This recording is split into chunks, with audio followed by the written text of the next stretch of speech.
So we're here in Winnipeg at the plant-based potluck, and I'm lucky to be sitting with Joanne today. Hi, Joanne. Hi, Claude. And I'm going to ask her a few questions. And starting off with, how did you start becoming involved in the plant-based lifestyle? It started when my dad died of cancer. My mom had previously died of cancer, and I have a lot of cancer in my family. And as a biologist, my thing is to go and research. I didn't want that fate after seeing two people that I loved very much die a horrible death. Mm-hmm. So I did a lot of reading. I went to medical journals, and I went to the gray literature, as they call it, and What's gray literature? Gray literature is unpublished, so you wouldn't necessarily find it in a published, refereed medical journal, but it would be reports of like health reports and things like that. And the more I read, the more I found that the more plants I ate, the better off I would be.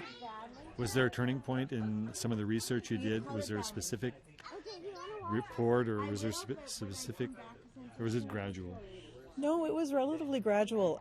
I like to see evidence-based, draw evidence-based conclusions, and it is helpful to understand from a scientific standpoint how a study has been designed, how the analysis has been done, how big the sample sizes are, and that lets me know a little bit more about how much stock I can place in the conclusions of that report or what the limitations are.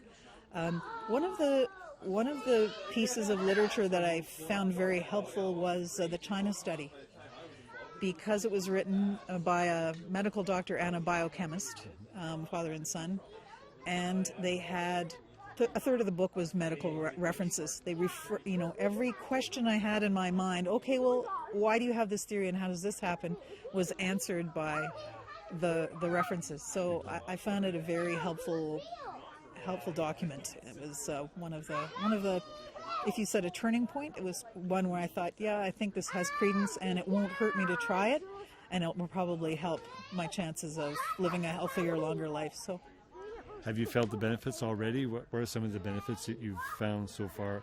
Oh, so I'm sorry. How long have you been plant-based? 9 years now. 9 years. So in those 9 years, have you noticed a difference in your own personal health? I have, and I would say I consider myself very healthy to start with. I was athletic. I ran. I swam. I cycled. I was a healthy weight. But I will say that the things that I noticed right away, and that my husband also noticed, were I have less congestion. I don't ever get clogged up anymore. I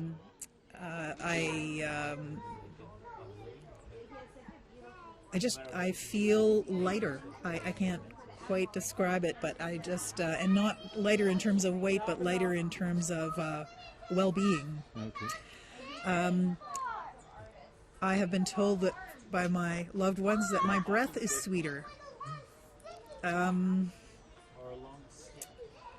I think I have more endurance. I recover more quickly if I've been doing a workout, or I have great endurance. I find at work, I have a fairly physical job, and people much younger than I am find it surprising how much strength and endurance I have, I think. Are there unintended consequences, not bad, but positive ones that you weren't expecting and that surfaced? Oh, that's a good question. I don't know. I just feel really good. I think I never had skin problems, but I find that my skin is a nice color and texture.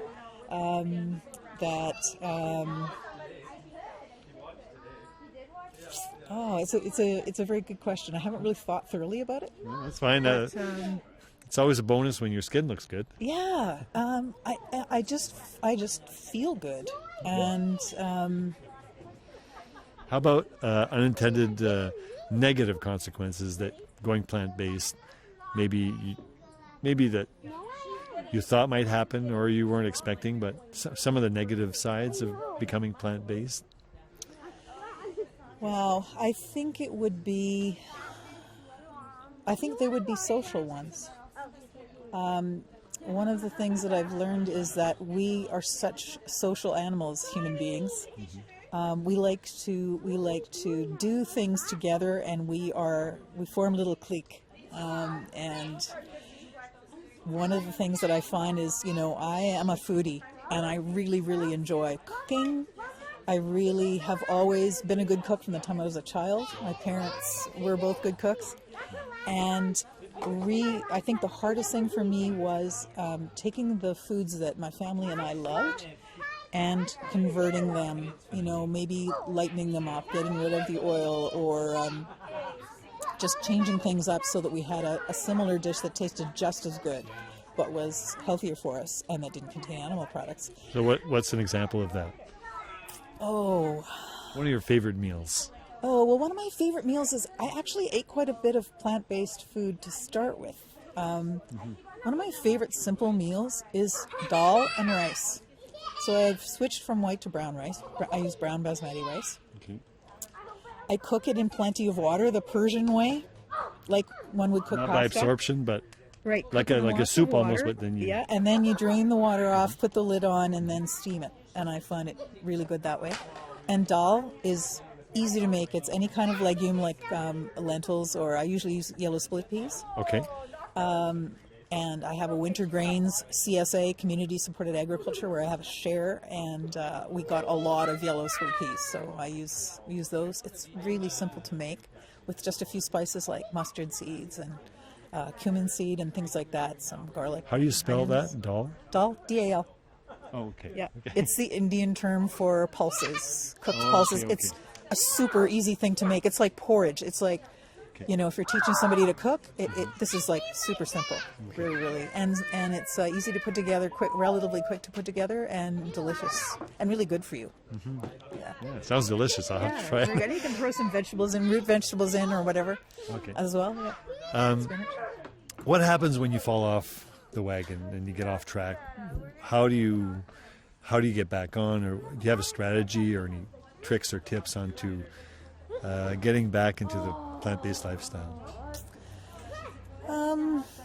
First of all, it kind of ties on one of the difficulties, and that is enjoying meals with my friends and family. Because so many of the things that we may have done would have been to go to a restaurant that served meat that doesn't have necessarily plant-based options. So it can be socially a little bit stressful. So in terms of what I do when I get off track, there are movies that I watch, documentaries that I watch that remind me. As a biologist, I'm strongly, although the health reason was my prime reason for becoming plant-based, the thing that keeps me plant-based is that I understand a lot about the environmental hazards and costs associated with the livestock industry in North America, and So are you some saying? passion for animals as well. It's all the same thing.